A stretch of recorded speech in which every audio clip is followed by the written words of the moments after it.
नमस्कार, आप देख रहे हैं न्यूज नेशन। आपके साथ में हूं सबीना तामंग देशमुख। पूरा देश इस वक्त महामारी की मार से जूझ रहा है। जिंदगी बचाने के लिए हमारे कोरोना योद्धा जी जान से जुटे हुए हैं। ऐसे में आपके अपने चैनल न्यूज नेशन के रिपोर्टर भी ग्राउंड जीरो पर लगातार मुस्तैद हैं। दिल्ली से लेकर दक्षिण तक आपको आपके शहर का हाल दिखाने जा रहे हैं। दिल्ली एनसीआर से आपको ले चलेंगे उत्तर प्रदेश और साथ ही मुंबई की भी पूरी रिपोर्ट, पूरी तस्वीर आप तक पहुंचाएंगे। कैसे वहां तीसरी लहर से तैयारी पहले ही शुरू हो गई है, मगर सबसे पहले शुरुआत करते हैं एक ऐसी खबर से जो आपको हौसला देगी। अगर कुछ करने का जज्बा हो तो पहाड़ सी चुनौतियां भी बौनी साबित हो जाती हैं। जयपुर के सिक्योरिटी का कारोबार करने वाले एक शख्स जरूरतमंद मरीजों को ऑक्सीमीटर बांटने में लगातार जुटे हुए हैं। संवाददाता लाल सिंह फौजदार की यह रिपोर्ट आप जरूर देखिए। कोविड के कोहराम के बीच कोविड के परिजनों को भारी दिक्कतों का सामना करना पड़ रहा है और आज राजस्थान में महामारी रेड अलर्ट जन पखवाड़ा शुरू हो गया। लिहाजा 12 बजे बाद सब कुछ बंद हो जाएगा। ऐसे में जयपुरिया हॉस्पिटल कोविड सेंटर ने एक अच्छी पहल की है कोविड मरीजों के परिजनों के लिए। यहाँ स्टॉल लगाई गई है, चाय की आप देख सकते हैं, बिस्कुट की व्यवस्था साथ की गई है, निःशुल्क व्यवस्था यहाँ की गई है। कोई भी कोविड के परिजन या हॉस्पिटल में जिनके मरीज भर्ती हैं वो यहाँ पर चाय ले सकते हैं, बिस्कुट ले सकते हैं। ये तस्वीर है, चूँकि इस समय जब परिजनों को दर दर भटकना पड़ता है, ऐसे में सुकून भरी तस्वीर है। और ये पहल की है अधीक्षक एस राणावत जी ने और बापना जी ने मिलकर। राणावत जी, क्योंकि इस समय ये बहुत छोटी छोटी चीज़ें हैं लेकिन बहुत अहम रखती हैं। जब कोविड के मरीज यहाँ भर्ती होते हैं, बेचारों को खाना नहीं मिलता, चाय तक के लिए कोई दुकानें बंद होंगी 11 बजे सब कुछ, ऐसे में ये आपने किया है तो इसका क्या मैसेज और कितना फ़ायदा मिलेगा? देखिए, मैं सोचता हूँ जो भी यहाँ आता है बड़ा ही दयनीय स्थिति में आता है, सारा अपना घर बार छोड़ के आ रहे हैं, वो सारा ऐशो आराम छोड़ के हमारी ओर आता है। तो हमारा ये दायित्व बनता है ना केवल मरीज़ की सेवा बल्कि उनके परिजन जो इस एक विश्वास से हमारे पास आते हैं, हम उनके हर विश्वास में खरे उतरना ये मरीज़ को तुरंत देखा जाए। यहाँ तक कि मरीज़ के अटेंडेंट्स है, हम ये भी सोच रहे हैं आने वाले समय में उनके कोई बैठने की व्यवस्था की जाए।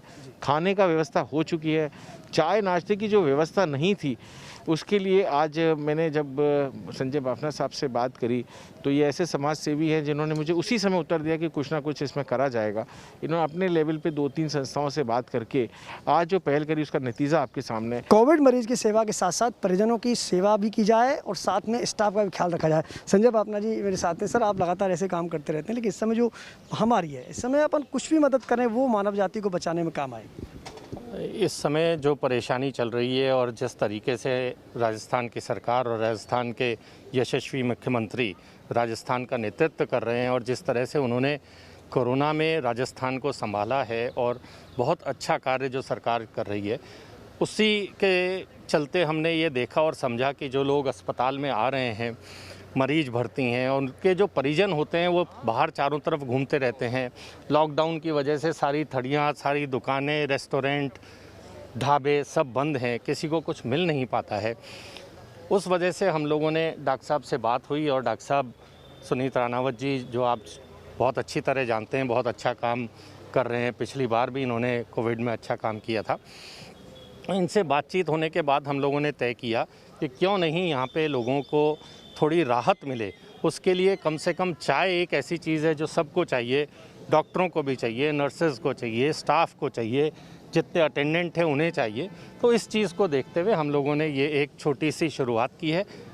ईश्वर की इच्छा हुई, ईश्वर का साथ है हरदम, और मैं समझता हूँ कि आने वाले समय में जन सहयोग से हम लोग इस कार्य को आगे बढ़ा पाएंगे। कहते हैं बूंद बूंद से घड़ा बढ़ता है।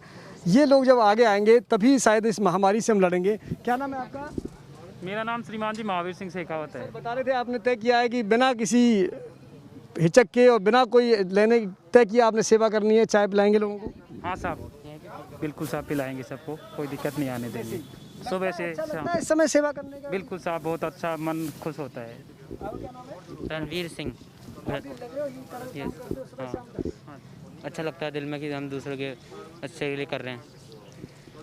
देखिए, ये तस्वीर जो जयपुर के जयपुरिया हॉस्पिटल से निकल कर आ रही है वाकई सुकून भरी है। इस महामारी के संकट के दौर में आप तय मानिए जितना आप योगदान दे सकते हैं, जिस तरह से भी दे सकते हैं, अगर देंगे तो हम इस महामारी की जंग को जीत पाएंगे। ये तस्वीर प्रेरणादायक है और हिंदुस्तान के अन्य लोगों में भी इसको सबक लेकर, सीख कर वहाँ भी ऐसा प्रयोग करना चाहिए ताकि कोविड मरीजों की तो सेवा हुई, उनके परिजनों को और स्टाफ को, जिनकी तरफ बहुत कम लोगों का ध्यान जाता है, उनको भी राहत मिलेगी। वीडियो जर्नलिस्ट राजू चौधरी के साथ लाल सिंह फौजदार, न्यूज़ नेशन, जयपुर।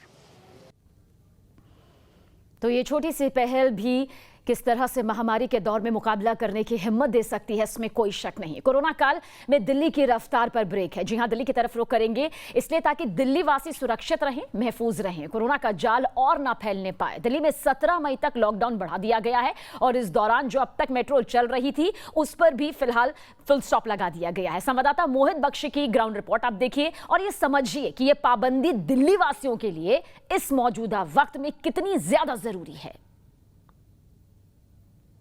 दिल्ली में अब एक हफ्ते का लॉकडाउन और बढ़ा दिया गया है। दरअसल जो संक्रमण दर है वो अभी 21% आई है, तो सरकार की दलील है कि अभी दिल्ली में लॉकडाउन की ज़रूरत है और यही वजह है कि अब नए नियमों के तहत सख्ती बरती गई है और अब जो है वो मेट्रो भी बंद रहेगी। अभी तक दिल्ली मेट्रो जो थी वो चल रही थी, जिसके कारण लोगों को राहत भी थी, लेकिन संक्रमण को देखते हुए अब दिल्ली मेट्रो को भी बंद कर दिया गया है। यानी दिल्ली मेट्रो अब नहीं चलेगी और इसके लिए आदेश जो है पारित कर दिए गए हैं। और अब जो आप देख रहे हैं कि मेट्रो स्टेशन बंद पड़े हैं, सूना पड़ा है मेट्रो स्टेशन और ऐसी ही स्थिति जो है कमोवेश सड़कों की भी नज़र आ रही है। ज़्यादा भीड़ भाड़ जो है वो नहीं दिख रही। हालांकि कुछ वाहन जो ज़रूरी हैं वो चल रहे हैं, सार्वजनिक परिवहन चलता रहेगा, ऑटो वालों को चलने की इजाज़त है, लेकिन जो शादी ब्याह होते थे उन पर भी अब सार्वजनिक जगहों पर यानी कि अब बैंक्वेट हॉल और इसके साथ साथ बारात घर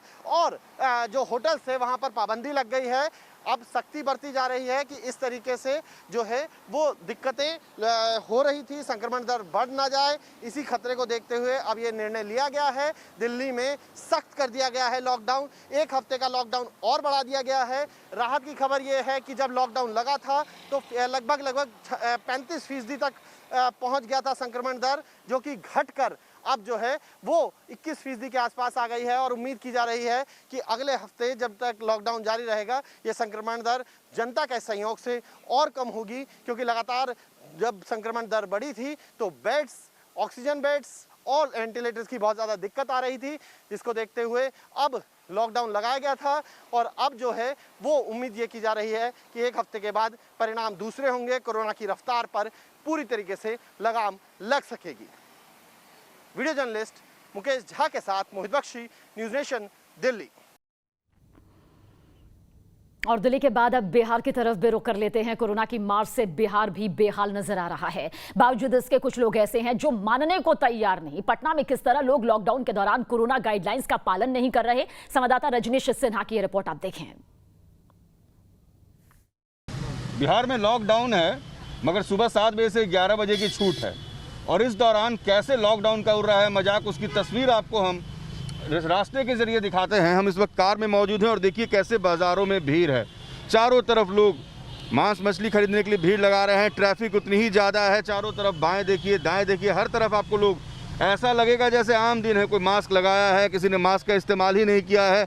जिसको जैसे बेतरतीब रहना है वैसे लोग रह रहे हैं और ये भीड़ बता रही है कि कैसे लॉकडाउन का मजाक उड़ रहा है। जिस तरीके से आप लॉकडाउन आपने लगाया है और ये जो 4 घंटे की छूट है ये भारी पड़ रही है। जब पब्लिक ट्रांसपोर्ट भी चल रहे हैं, ऑटो चल रहे हैं, लोग बाइक लेकर निकल रहे हैं, 2 व्हीलर 4 व्हीलर, और सड़क की भीड़ ये बता रही है कि लोगों को बिल्कुल भी इस बात की परवाह नहीं है कि वो लॉकडाउन में है। दूसरी तरफ जिस तरीके से बाज़ार खुली और बाज़ार की आप भीड़ देखिए, लोग बड़े आराम से बाज़ार कर रहे हैं, जिसको जैसे निकलना है वैसे निकल रहे हैं और लगातार आपको ट्रैफिक हर जगह सड़क पर दिखेगी।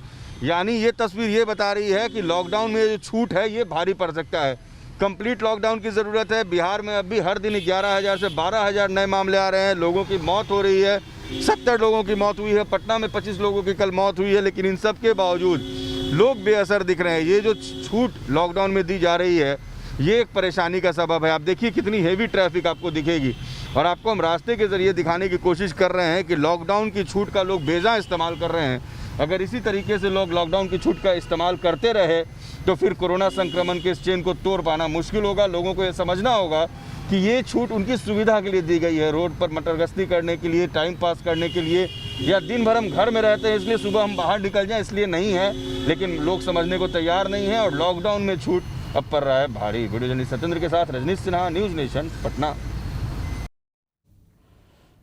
और वहीं अप्रैल वाली स्थिति से यूपी को उबारने में लॉकडाउन बहुत कारगर कदम साबित हो रहा है और तमाम शहरों में इसका असर भी दिखाई दे रहा है। प्रदेश में लॉकडाउन से कोरोना के मामले में थोड़ी कमी जरूर दिखाई दे रही है। आगरा की तरफ रुख करें तो आगरा में 24 घंटे में 241 केस सामने आए। आगरा से संवाददाता विनीत दुबे की ग्राउंड रिपोर्ट देखिए। ताज नगरी आगरा का हाल। कोरोना के आंकड़ों में लगातार कमी हो रही है और इसका कारण माना जा रहा है मिनी लॉकडाउन। जी हाँ, आंशिक लॉकडाउन की समय सीमा जैसे जैसे बढ़ाई जा रही है वैसे वैसे ये देखा जा रहा है कि कोरोना के आंकड़ों में कमी आती जा रही है। अगर आगरा की बात की जाए तो पिछले 24 घंटों में 241 मामले सामने आए और इसकी वजह है प्रशासन की सख्ती। लेकिन कहीं ना कहीं कुछ लोग अभी भी ऐसे हैं जो लापरवाही बरत रहे हैं। सबसे पहले आपको तस्वीरें दिखाते हैं आगरा प्रशासन की सख्ती की। जैसा मैंने पहले भी आपको बताया कि MG रोड जो शहर की धड़कन कही जाती है उसको एक तरफ का उसका रास्ता बंद कर दिया गया है और दूसरी तरफ का जो रास्ता है उसको खोला गया है। लेकिन दूसरी तरफ के रास्ते पर भी आप जरा भीड़ देख सकते हैं कि किस तरीके से लोग जो है वो अपने घरों से बाहर निकलते हैं। कोशिश पूरी यही है कि इन लोगों पर भी लगाम लगाई जाए, इन लोगों से भी पूछा जाए और यही वजह है कि चौराहों पर चेकिंग भी दिखाई देती है। ये आप देख सकते हैं तस्वीरों में, तमाम जो पुलिस फोर्स है उसने नाकेबंदी ज़रूर की शहर की मुख्य सड़कों पर, बाज़ारों पर, लेकिन वहाँ पर भी वो लोगों से पूछताछ कर रही है, उन्हें समझाने की कोशिश कर रही है और उनका चालान काटने की कोशिश कर रही है। और यही वजह है कि कुछ लोग जो अपने घरों में बैठे हैं, जो लोग कोशिश कर रहे हैं कोरोना की चेन तोड़ने के लिए, सरकार का साथ दे रहे हैं, उन्हीं की वजह से आंकड़ों में कमी आ रही है। आगरा में पिछले 24 घंटे की अगर बात की जाए तो 241 नए मामले सामने आए। अभी भी एक्टिव केस 2161 बने हुए हैं। साथ ही साथ 299 की अब तक मौत हो चुकी है। लेकिन ऐसा देखा जा रहा है कि ये आंकड़े धीरे धीरे पिछले एक सप्ताह में कम हुए हैं और अब ऐसा माना जा रहा है कि जनता के सहयोग से, जैसा कि जनता सहयोग कर रही है और पुलिस प्रशासन की सख्ती के साथ साथ इन आंकड़ों पर और लगाम लगाई जा सकती है। और जैसे जैसे आंकड़े कम हो रहे हैं वैसे वैसे सरकार को भी ये लगता है कि जो आंशिक लॉकडाउन लगाया गया है वो एक सफल प्रयास था सरकार का। अब आपको भी सरकार का सहयोग देना है। घर में रहिए, सुरक्षित रहिए, सोशल डिस्टेंसिंग को फॉलो करिए। अगर आप घर से बाहर निकलते हैं, अगर बहुत ज़रूरी हो घर से बाहर निकलते हैं तो मास्क पहन कर निकलिए। वीडियो जर्नलिस्ट मनोज के साथ आगरा से विनीत दुबे, न्यूज़ नेशन। और एक तरफ यूपी सरकार लॉकडाउन से कोरोना को काबू में करने की पूरी कोशिश में जुटी हुई है तो वहीं दूसरी तरफ लापरवाही की तस्वीर भी सामने आ रही है। गाजियाबाद में भारी संख्या में लोग, देखिए तस्वीर आपके सामने है, जिला अस्पताल की यह तस्वीर है जहां पर वैक्सीन लगवाने के लिए पहुंचे हुए हैं। लेकिन यहां लोगों ने सोशल डिस्टेंसिंग की धज्जियां उड़ा दी। लोग सेंटर पर लाइन तोड़कर मेन गेट पर जा पहुंचे। संवाददाता हिमांशु शर्मा की ग्राउंड रिपोर्ट आप देखिए। गाजियाबाद के संजय नगर स्थित जिला संयुक्त अस्पताल में इस समय हम मौजूद हैं। दरअसल आज से गाजियाबाद में भी 18+ लोगों को वैक्सीन लगना शुरू हो चुका है। तस्वीरें आप देखेंगे तो देखकर ऐसा लग रहा है यहाँ वैक्सीन लगवाने के लिए लोग आए तो हैं, लेकिन वैक्सीन के साथ साथ कोरोना को भी अपने साथ लेकर जाएंगे। उसकी वजह है सोशल डिस्टेंसिंग यहाँ बिल्कुल भी नहीं दिखाई दे रही है। वैक्सीन लगवाने को लेकर मारामारी है। पुलिस यहाँ पर जरूर तैनात है लेकिन पुलिस भी लाचार नजर आ रही है क्योंकि बड़ी संख्या में लोग यहाँ मौजूद हैं। 18+ जो लोग हैं वो यहाँ आए हुए हैं। लोग यहाँ पर एक साथ इकट्ठा हो गए, सभी को जल्दी है कि उनको वैक्सीन लग जाए। बहुत से ऐसे लोग हैं जो बेहद दूर खड़े हैं, दूर से इस सब नज़ारे को देख रहे हैं। उनसे हम सीधा बात करते हैं और जानते हैं क्या कुछ कहना है। भाई, कहाँ से आप आए हैं और क्या आप भी 18+ में आज वैक्सीन लगवाने के लिए पहुँचे हैं? जी, मैं राजनगर एक्सटेंशन से आ रहा हूँ। I am a health care worker my self, I am a dental student and मुझे देख के लग नहीं रहा कि आज यहाँ लगवा पाऊँगा। अब मैं वापस ही जा रहा हूँ। नेक्स्ट दिन फिर से रजिस्ट्रेशन करके मे बी प्राइवेट लगवा सकता हूँ, लेकिन आज कोई पॉसिबिलिटी नहीं थी। बहुत ज़्यादा भीड़ है और इस भीड़ में जाना खतरे से खाली नहीं है। वैक्सीन तो दूर, मतलब कोरोना लेकर घर जाएंगे, तो इसीलिए we are not ready for this.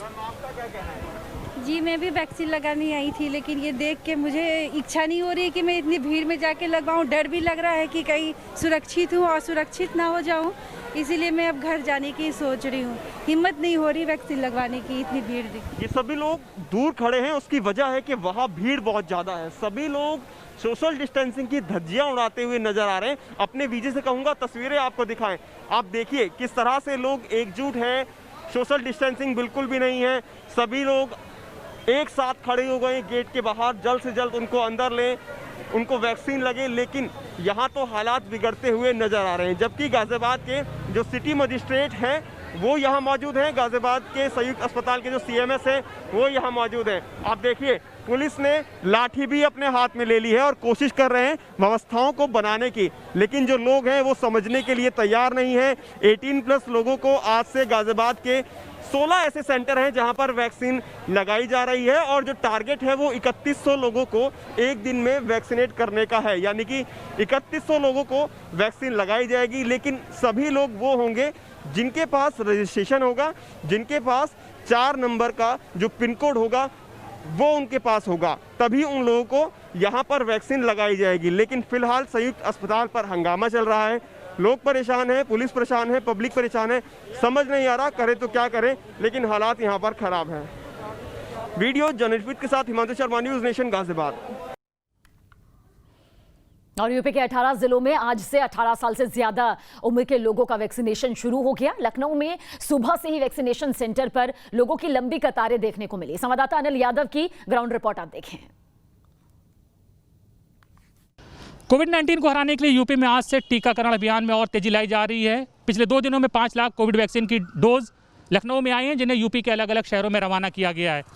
आज से 11 जिलों में 18 साल से ऊपर के आयु वर्ग के लोगों को वैक्सीन दी जाएगी। इसके अलावा जो पहले से जिनको लगाई जा रही है 45 ईयर से ऊपर के जो लोग हैं उनको तो वैक्सीन की डोज पहले से ही दी जा रही है। और आज देखिए बहुत ज़्यादा लखनऊ में ये लाइन लगी हुई है, लोग सुबह से ही पहुँच गए हैं वैक्सीन सेंटर पर वैक्सीन लगवाने के लिए। कहीं ना कहीं लोगों में एक खौफ का भी माहौल है। कोविड-19 की जो सेकंड लहर आई थी उससे भी लोग डरे हुए हैं, इसलिए जल्द से जल्द वैक्सीनेट होना चाहते हैं। सर ये बताइए, आप थोड़ा लेट हो गए, वैक्सीनेशन का प्रोग्राम जो है वो 3 महीने से चल रहा है, आज आप आज आए हैं? सेकेंड शॉट है ये। अच्छा, हाँ मैं कब लिया था सर आपने? 4 मार्च को। चलिए, आपने तो बहुत पहले ले लिया। सर क्या लग रहा है, लोगों में जागरूकता आई है कि ये जो डर का भी माहौल है? डर का भी माहौल है और जागरूकता भी आई है। और जो चीज़ आप कह रहे थे जिनको बटन दबाया वही लगा रहे हैं। अच्छा, वही लगवा रहे हैं, ये भी बात, हाँ ये भी बात है। ठीक है सर, ये तो कोई भी सरकार होती है वो लगवाती है। हाँ, लगवाना पड़ता है, कोई भी सरकार होती है। वो नहीं कि सेकंड डोज है। अच्छा, साथ ही आए थे हम लोग, वाइफ हस्बैंड ने जी साथ ही आए थे और बहुत अच्छे ढंग से हुआ। इतना अच्छा लगा था कि हम बता नहीं सकते हैं, इतना तो आप कहीं हो नहीं सकता है। इतने यहाँ पर यहाँ तो बहुत अच्छी सुविधा मैम दिख रहे हैं। आपकी कितनी एज है? 24। पहली डोज लेने आई डेफिनेटली जी। यूथ भी बहुत तेज़ी से आ रहा है। इस बार कोविड-19 की सेकंड लहर ने यूथ को बहुत ज़्यादा कैजुअलिटी यूथ में ज़्यादा हुई है, तो क्या लग रहा है यूथ में भी काफ़ी डर है कोविड-19 की सेकंड लहर को लेकर? डर तो है, पर सेफ्टी है तो हर चीज़ से बचाव है, और दवाई भी कड़ाई भी। बिल्कुल, ये मंत्र हमें भूलना नहीं है। सर पहले इतनी भीड़ नहीं दिखती थी, अब वैक्सीन सेंटर पर देखिए इतनी लंबी लाइन लग रही है। हम तो बहुत दिन से आ रहे हैं, इतनी लंबी लाइन दिखी नहीं है।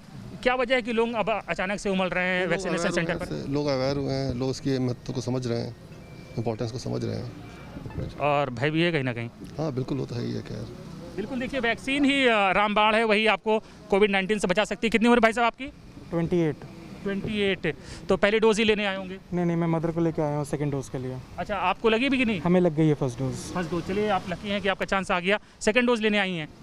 तो क्या कहेंगे लोगों से जो लोग अभी भी बैठे हैं, इंतज़ार कर रहे हैं अपनी बारी का? लगवा लें, सबके लिए है, सबके लिए ज़रूरी है।